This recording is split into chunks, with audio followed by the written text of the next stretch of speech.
Our first session today is What Isn't Malware? Our speaker is Thomas Reed. And without any further ado, Thomas Reed. Hey. Would you please share your slides? Yes, absolutely. Let's see. Hi, everybody. My name is Thomas Reed, and I work for Malwarebytes. And today, you might be used to hearing me talk about malware. We're going to talk about what isn't malware. And so this is kind of a guide to things that people think is malware, but it really isn't. So as I mentioned, I work for Malwarebytes. You can find me on Twitter here at Thomas A. Reed. If you ever have any questions for me, feel free to send me an email. I'm also on the MacAdmins Slack, reach out anytime. So here's the situation, and I see this all the time in our Malwarebytes support queue. We see somebody that says, essentially, help, I'm infected. It's very, very common user complaint. And ironically, coming from somebody who's working at a malware anti-malware company, it's actually often not true on the Mac. Now, that said, it's still a real problem. So how do we deal with these issues? And shown here at the bottom is just an example of a question on the support queue, asking about a pop-up in Safari. And for those of you who know, this is really just a fake virus scam. Something like this, you see a message here that says immediate action required. We've detected a Trojan virus on your Mac. And in the background of this alert, you see your system is infected with 3 viruses. And honestly, a lot of users that stumble across this sort of thing don't understand that this is in their browser. They don't really draw a good line between what's in the browser and what's not in the browser, what's a system-wide notification. So a lot of people will take this very seriously, and they think they're actually infected with malware. So they click the close button on that alert. They see, oh gosh, system damage 28.1%. There's a nice countdown timer. Looks like I've got 4 minutes and 20 seconds before the damage is permanent. Really creates a sense of urgency in the users who are tricked by this. Now, of course, all of us know that it's not actually possible for a browser to scan your computer, but it puts on a good show anyway, scanning your system files.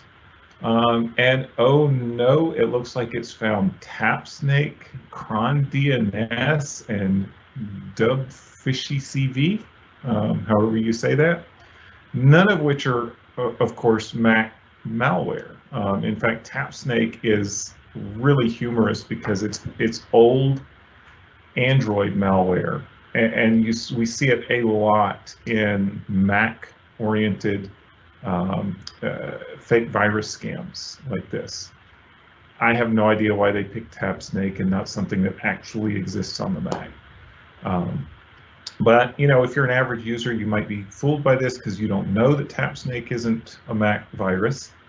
And so if you click this remove viruses now, it will actually redirect you to a real McAfee site. And if you were to download, you'd actually get the real McAfee, not some malicious fake.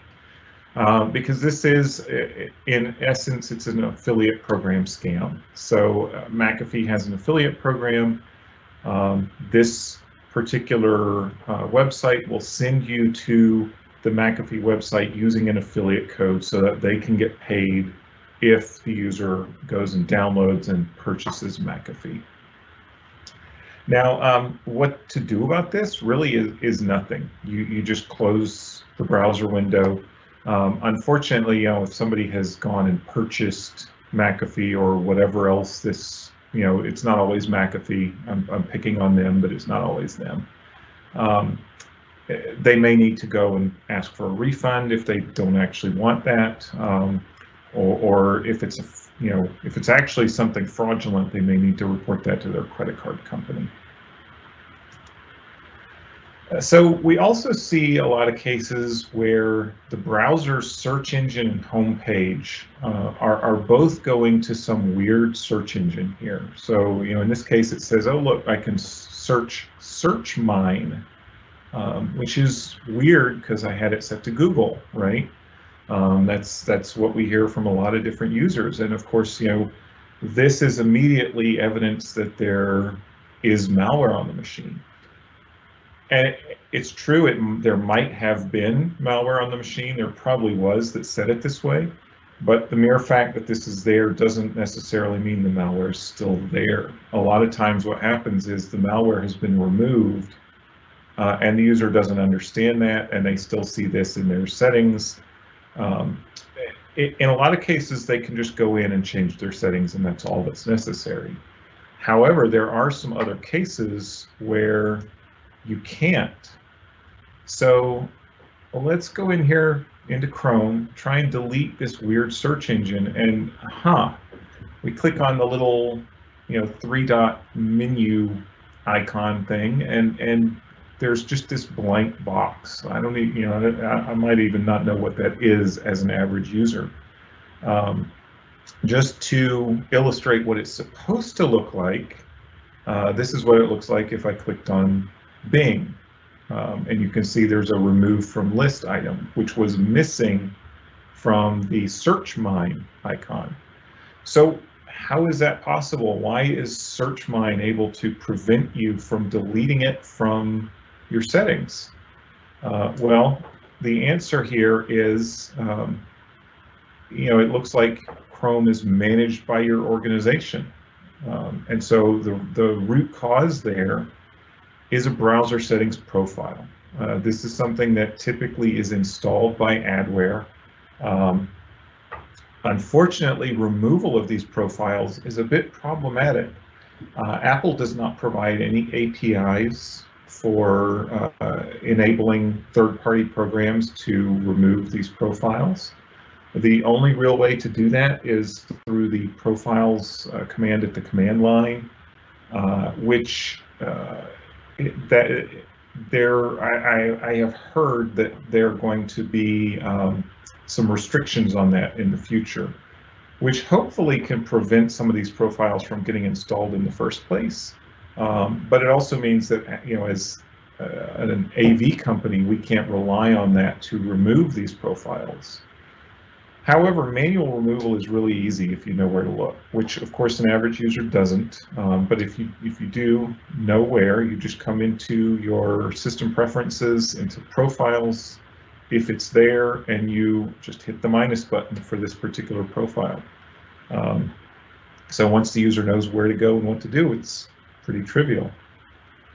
Now, these profiles can also cause some other problems that are a little more like malware, to be honest, but they're still just a profile. So this is an example that we saw in the past where you would see this fake Flash player update notice. Now, I'm sure you've seen a dozen of these, if you're working with Macs all the time. They're not that uncommon, and usually they download some kind of a pup or adware or something like that. So let's just go ahead and click the download button here. It's Flash. What could go wrong, right? All right, so we get this. Yeah, okay, I'm sure I want to install Flash Update. Why wouldn't I? That's what I'm trying to do, right?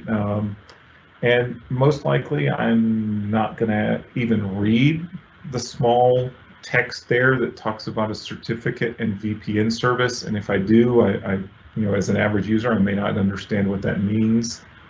But darn it, I want to watch this video on this website, so I'm just going to click continue. All right, yes, I already said I wanted to install Flash Update. Look here, see, it says it's Flash Update. I'm going to hit continue. And okay, yeah, I'm going to put my password in. Okay, so now it's installed. Of course, at this point, I still can't see whatever I was trying to see on whatever website it was, because this is all a scam. But what does this profile do? So it turns out that this profile actually, it created a VPN connection. It installed a VPN profile and started the connection up. And if you're an average user, this is something you probably won't even notice unless maybe the VPN goes down. So if the VPN goes down, then you have no more network connection at all. And so you obviously notice that. But in the meantime, until then, all of your data is going through this shady VPN that can do whatever it wants with it.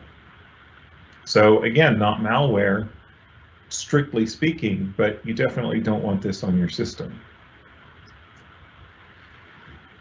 Now, this is another one we see a lot of. So people say, okay, I'm getting a pop-up that says I'm infected, and it's not in their browser. So what is it? And we get these screenshots like the one on the right. These always appear in the notification center. So they're system-wide, they're not within a particular browser or anything like that. And you can always tell what they are when they have the browser icon. So you can see all of these have the Chrome icon in them. So these are notifications coming from Chrome, if you know what you're looking for. The average user probably doesn't. And these are all notifications that are coming from a website that you mistakenly allowed to send you notifications. And there are tons and tons of scam websites out there that will do this sort of thing. And honestly, I don't know why users will allow it. I've seen some of these sites, and they're not particularly sneaky about the request to send notifications. I honestly don't know why some people will click the allow button and let the notifications happen, but they do. And so what do you do about it? Really, it's as simple as changing the settings in whatever browser they're coming from. So in this case, it would be Chrome. In the example here, I'm showing you where to find these settings in Safari, because that's another common one where you will see those sorts of things. So you go into your Safari settings, you go to websites, and then notifications, and it'll show you everything that you have allowed or denied notifications from. And my typical advice to users is to uncheck that bottom down there at the bottom that says allow websites to ask for permission to send notifications. There are so few websites out there that you want to get notifications from. You might as well just turn that off. This is honestly a feature I think that should be removed from browsers at this point. It's nothing but trouble. Now, here's another one that we've been seeing a lot of lately, where people will either see some particularly nasty pop-ups, or they'll see some fairly intimidating ones talking about how their computer is infected. And you'll notice here, this is a screenshot from iOS. But you'll notice that the notification is coming from the calendar. And so on macOS, you would also see a calendar icon there. So what's going on here is that it's calendar spam. So what we're seeing is that people are coming across websites that ask them to subscribe to a calendar, and they do this in some fairly sneaky ways. One that we've seen, it actually pops up in the request to subscribe to the calendar. It has this long string for the name of the calendar that you're supposed to subscribe to that has some white space, and then it says something like click OK to continue, or to do something. It's kind of a scary message, and it tries to trick the user into allowing this subscription to happen. And you can see here, this is again a screenshot from iOS, but the same thing can happen on macOS. where there's this subscribed calendar that has an empty name, and that name is empty primarily because of all that white space at the beginning of what was supposed to be the name of the calendar. So how do you deal with this? It's really the same on both iOS and Mac. Since it's coming from a subscribed calendar, you just remove that calendar. So you tap that icon next to the subscribed calendar, and you'll get the option to remove it. If you're interested in a lot of the nitty-gritty details here, we recently published a blog post on this.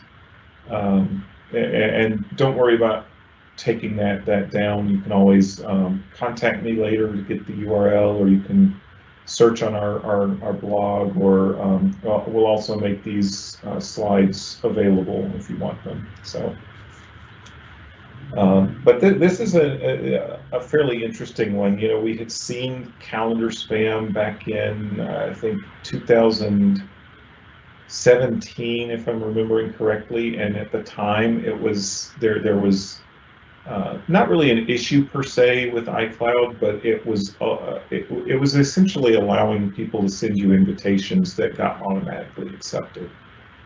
And Apple fixed that, so this new wave of calendar spam we started seeing was kind of puzzling to us at first, until we figured out where it was coming from. Now, another thing that we see a lot of times is people will talk about somebody gaining access to their account. You know, so here I've got a snippet from a real support ticket here, where somebody is saying that someone is still replying to emails that she received. The only way that this could be accessed, she says, is from Outlook on her computer. And so you can see here that you know, this causes a lot of concern with a lot of people. And it comes in many different forms. It can be somebody who notices that somebody's sending mails from their account somehow, or it can be from somebody who has gotten a notification that one of their passwords has been breached. You know, maybe it's coming through a password manager like 1Password or something like that, or maybe it's coming from an organization that got breached and they're sending out an email notification to everybody. Regardless of how the user learns about it, a lot of times their first knee-jerk reaction is, why didn't my antivirus software catch this? And unfortunately, it's just not that simple. You know, it's when an online account is compromised, it's really due to a data breach. I don't think I've ever seen a case where there was a widespread account compromise going on due to any malware running on a Mac. You know, when this happens, unless you're being targeted by somebody specific, it's almost certain to be due to a data breach. And so whenever we see this sort of thing, what we'll try to do, you know, of course, we'll explain what the problem is. You know, it's a data breach, not malware on their computer. But then the most important part here is that you guide that user through changing passwords. In particular, you know, you want to make sure that they don't just change that one password. So, you know, say my Gmail account was accessed. I shouldn't just change my Gmail password, because I probably have that Gmail email address on countless other accounts spread all across the internet. And once somebody's got access to my Gmail account, they can do things like do password resets on accounts that don't have two-factor auth. And they'll have access to, you know, to whatever password reset links or codes are sent to that email address. So you really have to talk the user through how to change all of their passwords across all accounts that are associated with that one email address, assuming the account that was breached was an email address. You also want to talk through them about password strategies, you know, how to choose a strong password, how to make sure that you're using different passwords on every site, That often will evolve into a discussion of password managers so that they can keep track of all those passwords. And of course, you want to talk the user into turning on two-factor authentication anywhere that they can, because that will, all of these strategies will help solve the problem now and also prevent it from happening again in the future. We also see a lot of what are called sextortion emails. Not all of them are actually, sex related, but a lot of them are. Here you see one that is, and so they rely on fear. They essentially tell you, we've got malware on your computer. We've seen video of you. We've got video that we've recorded, and we'll release it to all your contacts if you don't pay us some money. Now, this particular example I've shown here does not have a password in it, but a lot of times they'll really ratchet up the fear by giving you a password. So they'll say, we know that your password is blank, and you'll see it, you'll recognize it. It's a real password that you've used, and it really causes a lot of fear.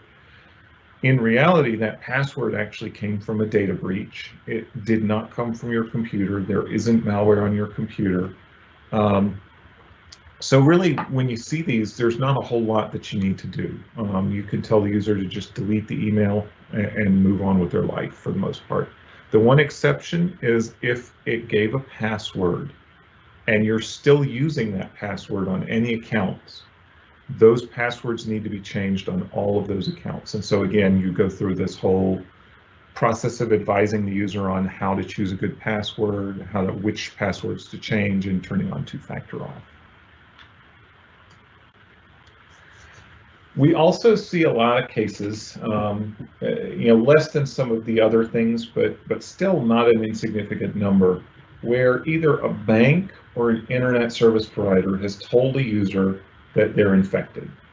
And in my experience, whenever a bank or an ISP tells a user that, it's never been true. Generally what happens is these folks are really, really bad at identifying Mac malware and the signs of Mac malware. And so they'll just tell people that. I don't really understand why. I think it's probably just sort of their knee-jerk reaction that the first thing that they need to do is blame malware and try to make sure there's no malware on the device. Which I get, yeah, you definitely want to make sure there's no malware on the device that you're using to access your bank site. But these guys are really, really terrible at identifying it. Banking malware really isn't much of a thing on macOS, and ISPs, frankly, they're clueless. I mean, I play with malware all the time. I usually try and do so through a VPN so that my ISP doesn't see the traffic, but there have been many, many, many times over the years where I've run malware without having the VPN going, and my ISP has never caught on. They've never said anything. So real Mac malware running on a machine, and my ISP never even noticed. So generally, when you see this sort of thing, obviously you want to work with the customer and make sure that their machine is clean. But you're also going to have that conversation with them about why the bank or the ISP was wrong, which is almost certainly going to be the case. We also see a lot of tech support scammers out there, and these are frequently found on Google. If you go and you Google really any company and try to find their support phone number, this might not happen every time. I've tried to do this many, many times, and I've gotten only legit phone numbers, and other times I'll get scam numbers. It's hard to predict what you're going to get and when you're going to get the scam. Generally, what happens is that some company that's trying to push, their tech support services will use search engine optimization to, cause their phone number to bubble up to the top of the Google search results. And so as a result, people, they go to Google or whatever other search engine they're using. They Google this, they find a scam number instead of the real one, and they call up and they get tricked into giving somebody access to their computer, and probably get tricked into giving, some, high price subscription to a service to help keep their computer clean. Now, the good news here is if somebody that you know or somebody that in your organization has fallen for something like this, it's very unlikely that any malware will have been involved in any way. There have been stories about tech support scammers on the Windows side that have installed malware on the computer, and those are real stories. They're not made up. But that's really not very common on the Mac. I've seen a lot of tech support scam cases, and I've never seen one where malware got involved. So how should the user respond to this?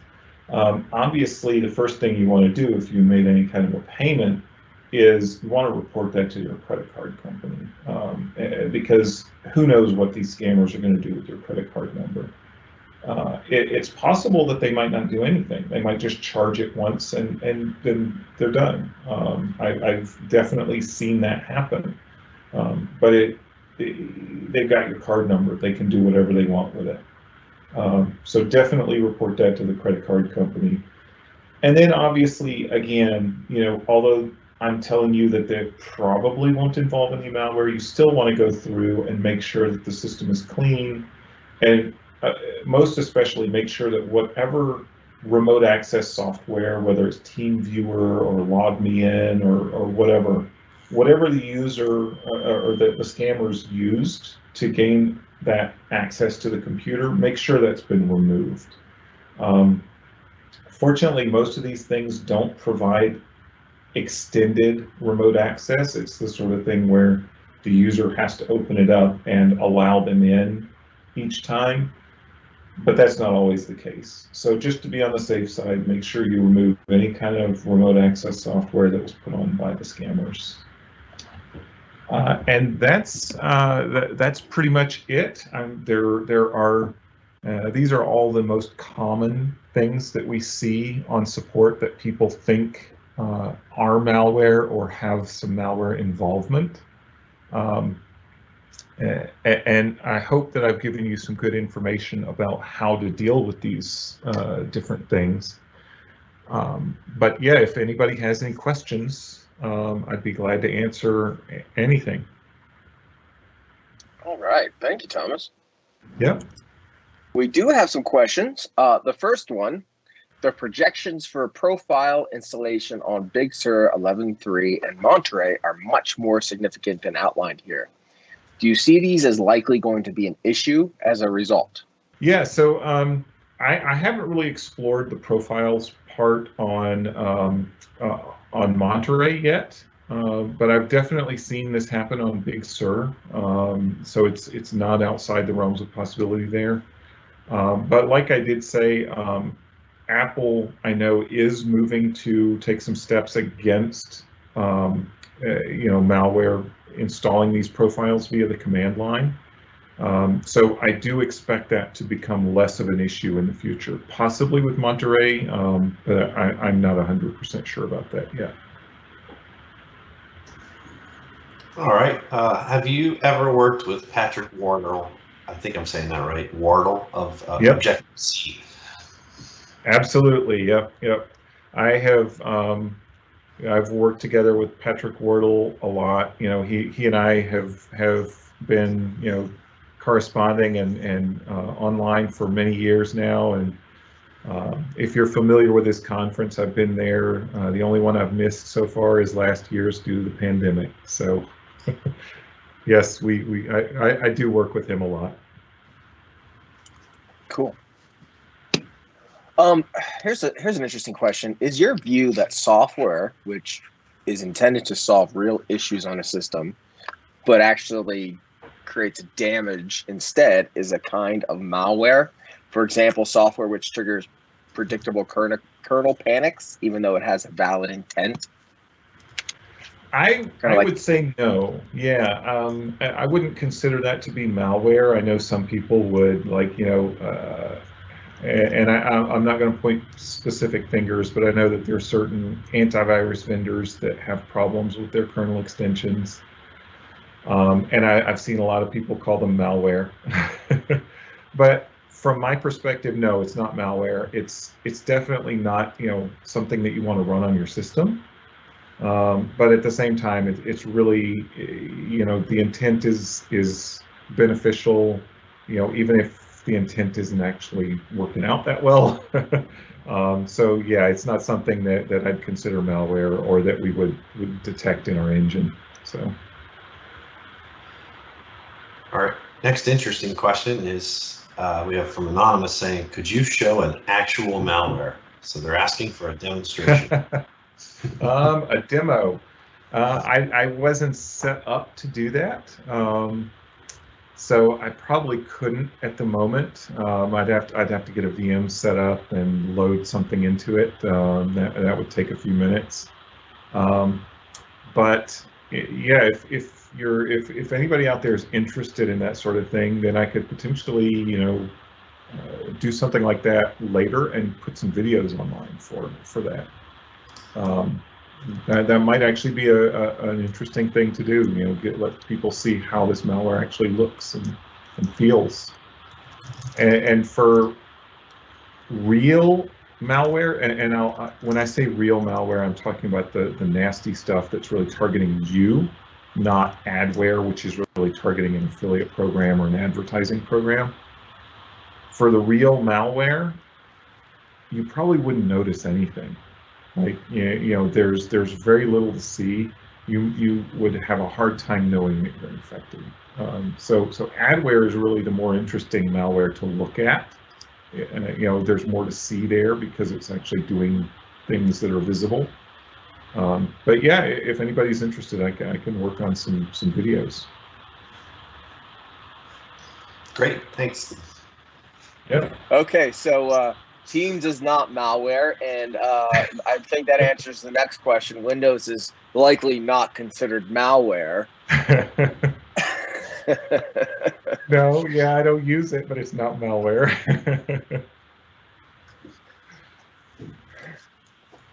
All right. Well, that looks like that'll do it for Q&A.